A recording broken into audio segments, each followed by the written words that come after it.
us paid with their blood in order to keep Israel safe.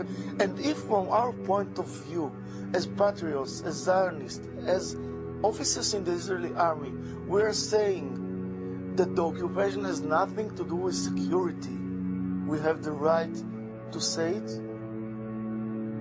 There are many American Jews who also believe it is their right to speak out against the occupation. Included among them are Jewish American rabbis. For their refusal to keep silent, they too have suffered threats and intimidation. One part of that intimidation has been to say that any Jew who raises criticisms about a current Israeli policy is a self-hating Jew. But on the contrary, my criticisms and Tikkun Magazine's criticisms of Israeli policy flow directly from our commitment to Judaism and our love for the Jewish tradition and our insistence that it be taken seriously, not just as a bunch of empty words, but as a set of principles that we really take seriously and believe in. The Israeli public relations machine knows that if the views and voices of Jews who disagree with its policies were to become public, it would be impossible to maintain the lie that any criticism of Israel is by definition anti-Semitic. In fact, the accusation of anti-Semitism has been Israel's most effective strategy in silencing dissent, and American journalists in particular have been targets of this tactic.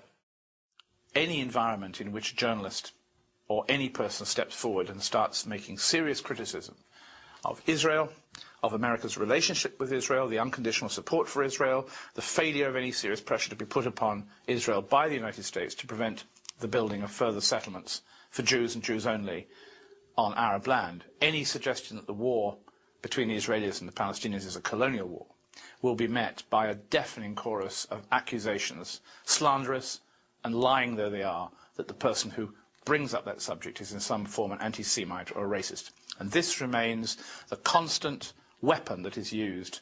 The fact that anti-Semitism is alive and well in the world today makes it all the more important to differentiate between real anti-Semitism that needs to be condemned and opposed in its own right, and its misuse as a PR strategy. Trying to scare people into silence by conflating any criticism of Israeli policies with anti-Semitism, in fact, detracts from the very real threat that anti-Semitism does pose. Because there are anti-Semites in the world, there are racists, and if this continued campaign of abuse against decent people, trying to shut them up by falsely accusing them of anti-Semitism continues, the word anti-Semitism will begin to become respectable. And that is a great danger. And then the really bad guys, and they're around, there are people who want to burn synagogues, just like there are people who want to burn mosques. They'll start coming into their own.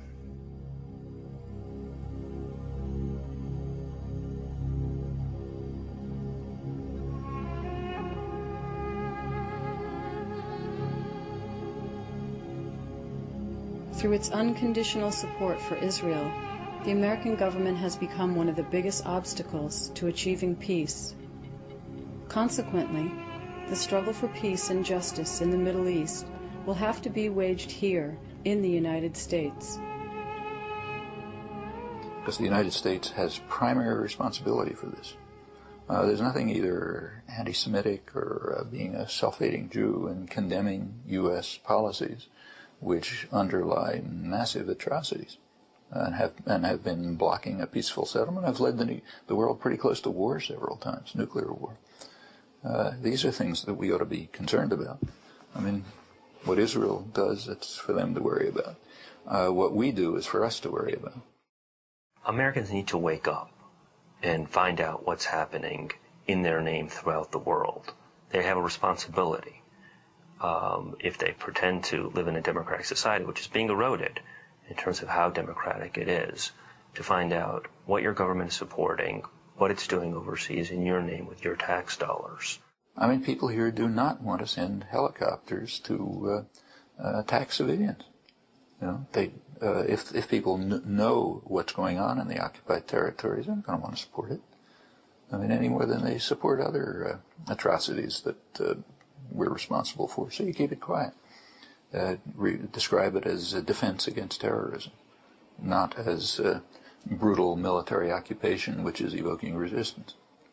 If U.S. policy shifts, the coverage will shift. The occupation doesn't serve security, and if the American public opinion will come to understand this very truth that we believe in, we hope that the administration, that the president will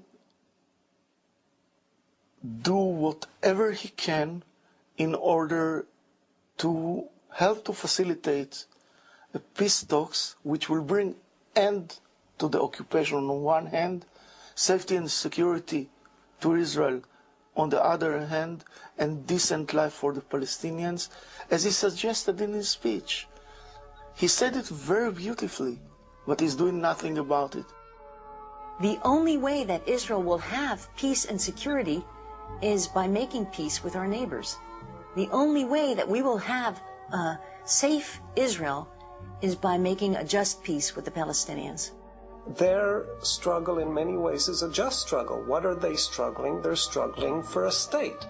We in Israel have a state. The American people have a state. Why shouldn't the Palestinian people have a state?